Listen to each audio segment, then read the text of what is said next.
Alors, les nouveautés. Pour ce salon-là, depuis juillet, il y a un tout nouveau-né qui s'appelle l'Oracle du cœur de vie. N'est-ce pas? Alors, on a le coffret ici. Je vous montre le coffret. C'est idiot, hein? Je ne sais pas pourquoi.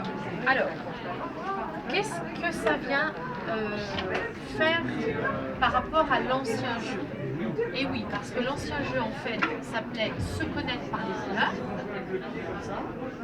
et il a une tranche dorée. Le nouveau jeu a une tranche argentée. On retrouve le même sétrail de l'Azerbaïdjan ici, avec une autre couleur et une autre forme.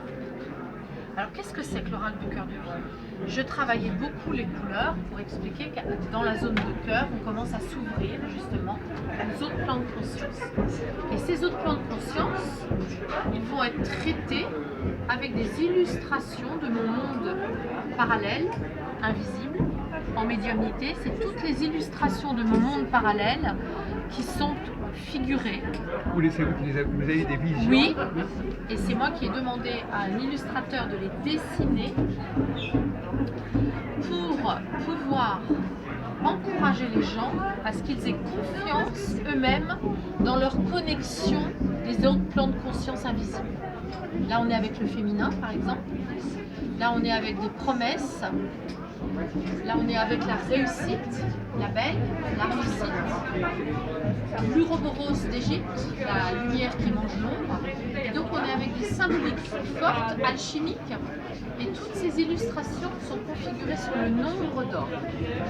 Pour conférer au jeu un principe aussi vibratoire. C'est-à-dire que quand on l'utilise, le jeu va vibrer en nombre de formes. Corbeau, printemps, le labyrinthe, etc. C'est très construit. Il y a autant de cartes que l'ancien jeu, des couleurs. Mais voilà, c'est une réelle invitation à ce que les gens puissent se connecter à leur guidance subtile eux-mêmes.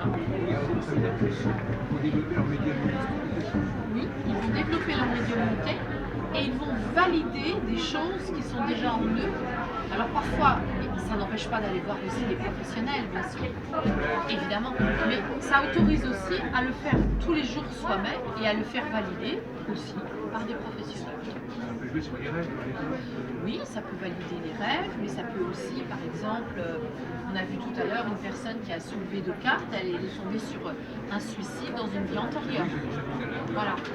Bon, bah, ça peut donner aussi cet enseignement-là parce que ma spécificité aussi c'est le karma et dans mes consultations karmiques, je pose des cartographies karmiques et je lis les vies antérieures avec mes sous-chakras, c'est mon expertise de médium.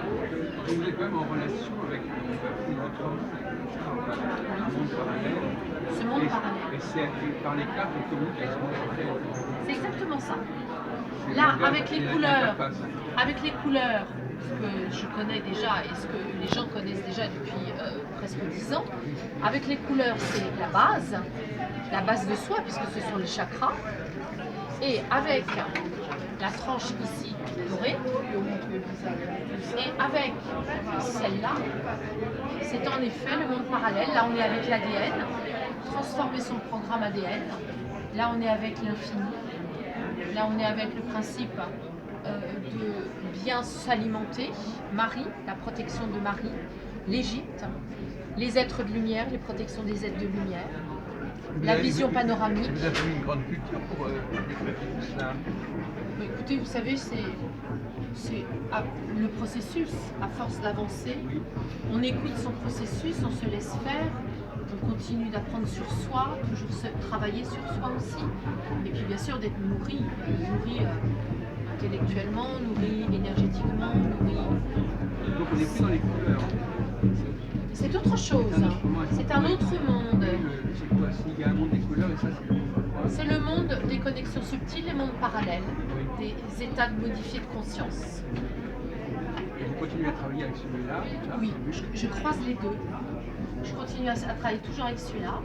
Et celui-là, je l'utilise en le croisant avec l'autre.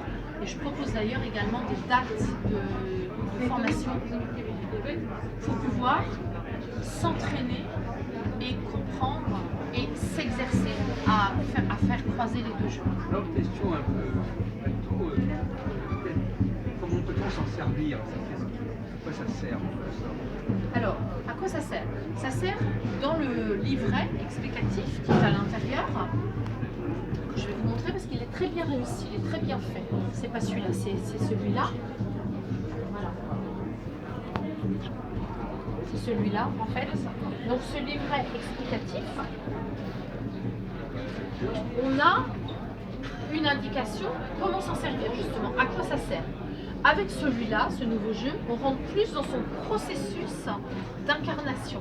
C'est-à-dire qu'en fonction de son chemin de vie, on va calculer avec sa date de naissance, on va poser les choses. Si par exemple on est un chemin de vie 5, on tirera 5 couleurs, 5 cartes, 5 larmes. Donc c'est une clé, là, le chemin de vie, pour utiliser le système. C'est ça. Après, vous avez un autre tirage qui parle du tirage de la relation. C'est en pyramide. Moi, l'autre, le résultat. On a également un autre tirage qui va concerner un panorama, qui est inscrit ici. Et donc, en fait, c'est vraiment une invitation d'aller encore plus fouiller finalement son processus de vie et de donner un sens à toutes les épreuves qu'on doit traverser. Donc c'est une consultation qui est assez longue, quelque part. C'est vrai que ça prend plus de temps parce que si on a un chemin de vie 9 par exemple, ça nous demandera de poser 9 cartes. Mais attendez, alors, là c'est deux cas de figure, on s'en sert pour soi-même ou est-ce que c'est pour les professionnels? C'est les deux. On s'en sert pour soi-même, pour valider ses connexions subtiles. Mais si justement on est professionnel déjà, on est médium de métier, c'est un outil, c'est un oracle comme d'autres oracles, comme le tarot de Marseille, d'autres oracles. Mais on ne s'en sort pas de la même manière dans les deux cas. Je suppose que quelqu'un qui sort pour lui-même, le problème c'est combien de fois il va être créé. C'est-à-dire que si on est professionnel, on sait très bien aménager les choses, puisqu'on se l'approprie et on en fait aussi sa méthode. Mais la plupart du temps, la cible de votre travail, c'est quand même plutôt pour les professionnels, pour les... C'est plutôt tout le monde dans la mesure où j'ai vraiment envie de dire aux gens, vous avez déjà beaucoup de choses en vous-même, faites-vous confiance, tout est là, tout est comme un livre à l'intérieur de vous, ouvrez ce livre. Et comme c'est un jeu vibratoire, il invite, vous voyez là par exemple, si on tire cette carte, c'est le collectif. Ah ben voilà, c'est le collectif. Sache apprécier le soutien du collectif dans l'épreuve. C'est vous qui avez rédigé ces textes aussi. Absolument, absolument. Et alors, donc je voulais savoir, c'est la question que je voulais vous poser. Je l'ai posée, je vais m'arrêter. Ces images, elles sont apparues comment? Alors, comment vous avez construit? Comment c'est le making-of de ce parcours? Ce sont mes plans invisibles de conscience qui reviennent très très Vous souvent. les aviez notés? Comment ça s'est fait? Ils sont inscrits en moi, ils sont vraiment inscrits en moi. Vous avez ressenti tout ça, Et ça produit ça. J'ai demandé à ce que ce soit illustré et que ça soit configuré sur le nombre d'or pour générer une onde de forme vibratoire qui redonne aussi de l'énergie au jeu. Mais ils ne sont pas tous configurés sur le nombre d'or. Là, vraiment, l'illustrateur a vraiment dessiné l'illustration sur le nombre d'or. Ah, c'est et donc, on revient à la question. Est-ce qu'on peut poser n'importe quelle question? Quelles sont les sujets sur lesquels le cerveau est pertinent? C'est en relation avec le chemin de vie, notre niveau de conscience, notre chemin de vie. Et on va évidemment que l'interprétation, le texte, vous voyez, le texte il va résonner en fonction de là où on en est, comment ça résonne. Ce qui compte, c'est comment ça résonne pour soi, puisque même d'une journée à l'autre, une même lame ne va pas résonner de la même façon. Donc on peut dire que c'est un support. Parce que justement la question c'est... C'est un outil d'introspection. Mais sans cet outil, il va manquer quelque chose. Parce qu'il y a des gens qui se passent de tout ça. pas besoin de recourir à des cartes. Tout le problème, Bien sûr, c'est mais- un débat actuellement de savoir si on doit utiliser des cartes ou bien si c'est la médium pure, etc. Nous, c'est plutôt l'enrichissement de la médiumnité de l'utilisation du tarot, l'élargissement de la puissance du tarot. C'est exactement ça. Mais c'est comme un outil qu'il faut acquérir.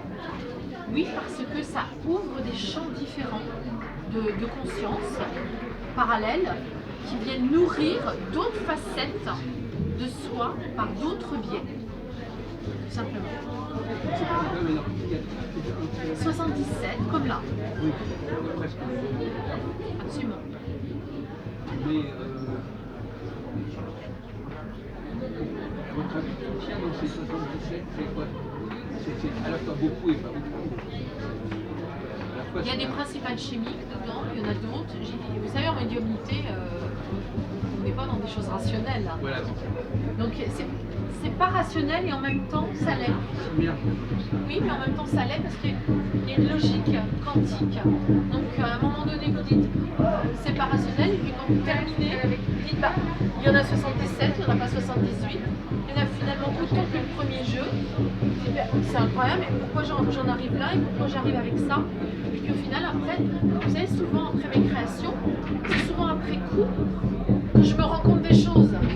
C'est pas sur le moment où je l'ai créé, c'est après je me dis ah mais oui finalement ce Nautilus, parce que c'est pareil pour les couleurs, j'avais fait cet outil, mais à un moment donné je me dis mais pourquoi j'ai fait une spirale, pourquoi j'ai fait un escargot? Et puis au fur et à mesure de l'utiliser, je me rends compte qu'en fait c'est le Nautilus des couleurs. Et ce Nautilus il a une densité, donc ça c'est la tranche de notre vie actuelle, et puis quand on le met de profil, c'est la densité de nos vies antérieures, fossilisées. Un Nautilus fossilisé. Donc c'est vos guides, alors c'est votre subconscient. C'est ah oui, oui, C'est une inspiration qui c'est ça. vous dépasse. Mais tout à fait. Et puis après, il y a la matière, ça rentre dans la matière. Il y a l'acceptation et s'autoriser que ça rentre dans la matière. Mais alors, pour revenir un peu en arrière, avant, celui-là il est apparu quand déjà? C'est bien. Là, c'était il y a 7 ans. Et avant, qu'est-ce que vous faisiez avant? Il y a eu une étape avant ça Il y a eu les couleurs avant ça. J'ai peint au couteau avec les couleurs. Donc j'ai eu faim de couleurs. Donc je me suis formée aux couleurs. Donc il y a il y a eu un appel avec les couleurs. Et avant ça, il y a eu un métier très en lien avec les femmes, puisque j'étais formatrice maquilleuse professionnelle chez Guerlain. Donc pendant 15 ans, il y a eu ça aussi en expertise. Et puis il y a eu aussi une pédagogie aussi dans les hôpitaux auprès des femmes qui étaient en oncologie. J'ai monté des ateliers d'estime de soi. Voilà. Alors, vous êtes passé des couleurs aux formes. Au départ, c'était simplement des couleurs. C'est ça. Et puis ces couleurs, elles ont pris des formes, ça a débouché sur des dessins. C'est ça. C'est une autorisation au plan parallèle de conscience et du coup, en le matérialisant, en le faisant rentrer dans la matière, ça autorise les autres à le faire. C'est la méthode. C'est ça. Merci beaucoup. Merci beaucoup. Oui, franchement, une révélation, c'est bien de rencontrer quelqu'un comme ça qui est aussi créateur. Merci.